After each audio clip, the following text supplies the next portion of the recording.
Autre site, autre lieu et autre découverte, la rédaction de Camping Car Magazine a mis le cap ce mois-ci dans le sud de la France, plus particulièrement dans les Bouches-du-Rhône, au pied des Alpilles, avec derrière nous, comme vous pouvez le voir, cet éperon rocheux, près des Baux-de-Provence. Cette commune est classée parmi les plus beaux villages de France et malgré la difficulté d'accès, elle reste très appréciée des camping-caristes et malgré tout des touristes en général, avec plus d'1,5 million de visiteurs par an.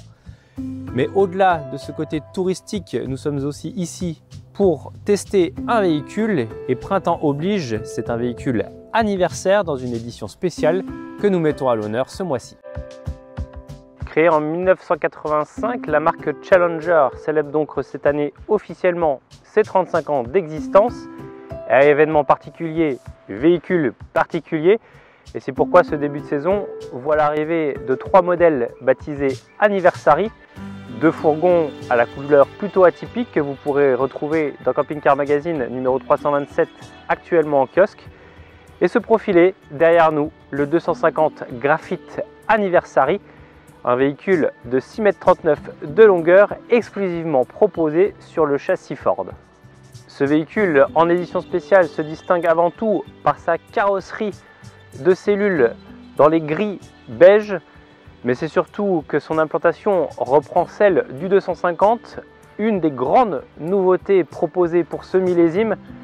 Challenger entend donc faire de ce véhicule un des best-sellers de la marque et vous allez comprendre pourquoi, puisqu'à l'intérieur de ce véhicule, il reprend tous les codes qui plaisent à l'heure actuelle, c'est-à-dire compacité, salon face-face et surtout sentiment d'espace.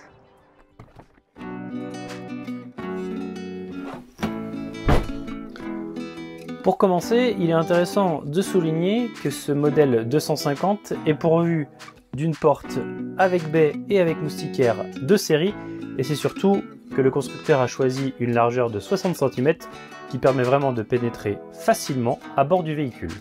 À bord de ce modèle, certaines mauvaises langues diront qu'on s'est trompé et qu'on se trouve dans le 260. Alors certes, Challenger a décidé de s'inspirer de son best-seller depuis plusieurs saisons pour décliner ce modèle, mais sur une version donc plus courte de 60 cm. Et cela se ressent notamment au niveau du salon, du lit et un petit peu sur la salle d'eau, mais ça on le verra un petit peu plus tard. En revanche, ce modèle conserve tous les atouts de séduction de son grand frère, c'est-à-dire un sentiment d'espace vraiment très intéressant sur ce modèle, car soulignons-le, il y a 1 mètre de largeur entre le frigo et le poste cuisine, et la table, une fois repliée, permet de disposer d'un couloir de circulation de 50 cm, et sur cet espace de vie, eh bien, il n'y a aucune marche, et ça, c'est à souligner. Pour se sentir bien sur ce coin repas, il faut certes qu'il y ait de l'espace, ce qui est le cas sur ce modèle, mais il faut surtout également qu'il y ait une belle luminosité, et ça c'est garanti grâce aux baies latérales d'une part, mais surtout grâce à l'agréable skyroof au-dessus de nous. Il est ouvrant et il est doté de série sur ce modèle. Enfin, il faut souligner que la hauteur sous plafond est de 1,90 m, ce qui permet de ne pas être confiné, et ce, malgré la présence d'un lit de pavillon. On l'aperçoit donc depuis quelques saisons que pour optimiser l'espace dans un véhicule compact de 6,40 m comme c'est le cas sur ce modèle, eh bien, il n'y a pas d'autre choix que de passer par un couchage principal situé en pavillon.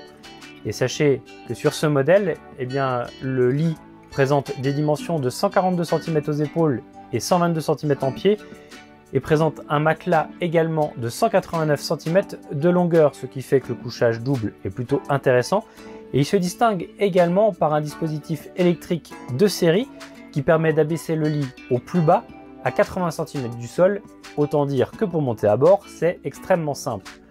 Toutefois, il est possible de disposer d'une hauteur intermédiaire et cela est profitable à la dinette qui de série peut se transformer aussi en couchage d'appoint pour 2 personnes. Donc à l'étape, ce véhicule est fait pour 4 personnes.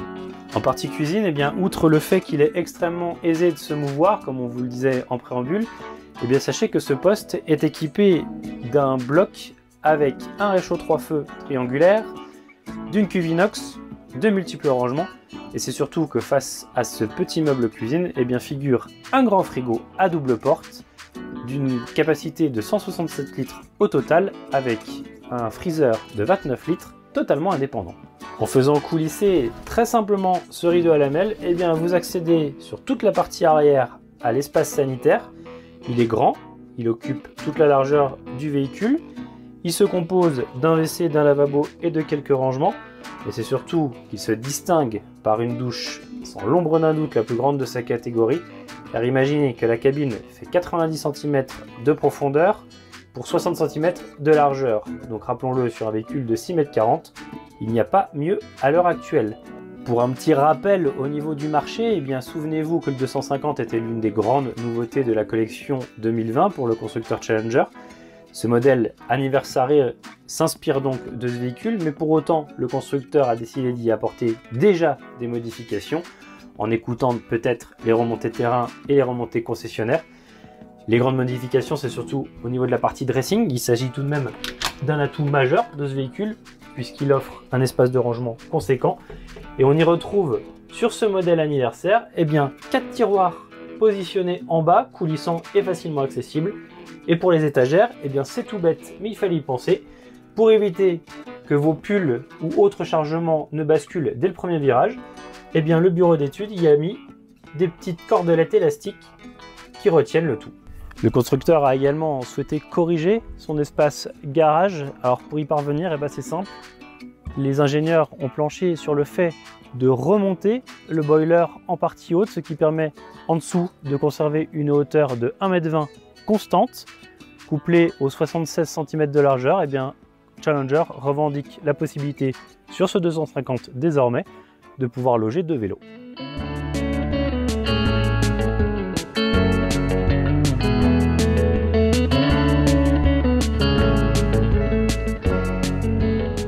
Alors d'un point de vue routier, eh bien, rappelons-le, ce véhicule est un vrai compact, c'est-à-dire qu'il vient vraiment se positionner face à des modèles comme des maxi-fourgons de 6,36 m.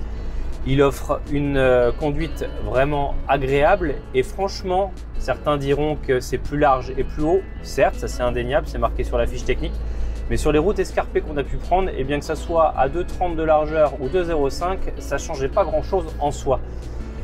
Ce véhicule, en tout cas, eh bien, modèle anniversaire oblige, est suréquipé, c'est ce que nous vous disions. Alors, on va pas faire une liste exhaustive, mais sachez que le porteur Ford dispose vraiment de tous les accessoires nécessaires. Il a l'autoradio avec la connexion Bluetooth pour son portable. Il a le régulateur limiteur de vitesse, la caméra de recul qui assure très bien nos arrières. C'est un accessoire peut-être futile pour certains, mais nous on a trouvé vraiment son utilité, c'est le pare-brise dégivrant, car c'est vraiment d'une efficacité redoutable. Et surtout, ce modèle se distingue par sa motorisation de 170 chevaux de base, et ça sera la seule. Et c'est surtout qu'elle est couplée à la boîte automatique, qui est un régal pour la conduite. Elle est fluide, linéaire, et les rapports sont parfaitement anticipés, quel que soit le type de route. Ce Graphite Anniversary 250 est proposé à un tarif unique avec tous les équipements que nous vous avons cités précédemment. Il n'y a donc pas d'option possible sur ce véhicule et sachez qu'il sera commercialisé 54 490 € avec, rappelons-le, la boîte automatique et la motorisation 170 chevaux.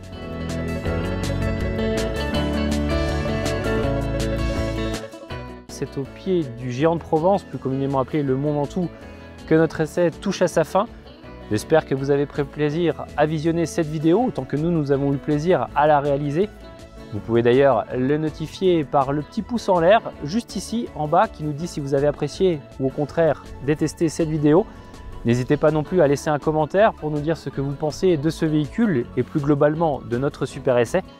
N'hésitez pas à vous abonner à notre chaîne YouTube, c'est gratuit et surtout vous ne raterez rien des prochaines vidéos qui seront mises en ligne. Enfin, pour toute l'actualité, retrouvez-nous sur notre site internet www.campingcar.com et n'oubliez pas que nous sommes extrêmement actifs également sur les réseaux sociaux. Donc allez vite voir notre page Facebook et notre page Instagram.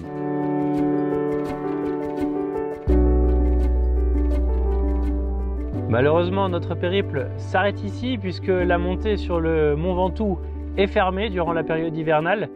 Nous vous donnons rendez-vous le mois prochain pour découvrir un autre essai dans une autre localité française. Et n'oubliez pas surtout de prendre du bon temps et à très bientôt.